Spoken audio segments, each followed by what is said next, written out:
How to download text editor. Download text editor. Text editor makes you create Python program easier and faster to write and read. So there are a lot of text editors available on internet.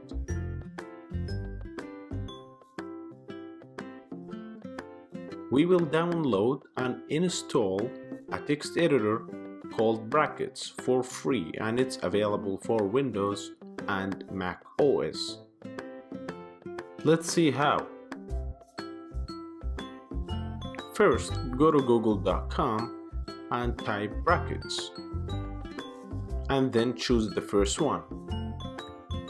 After that, download Brackets and install it in your computer.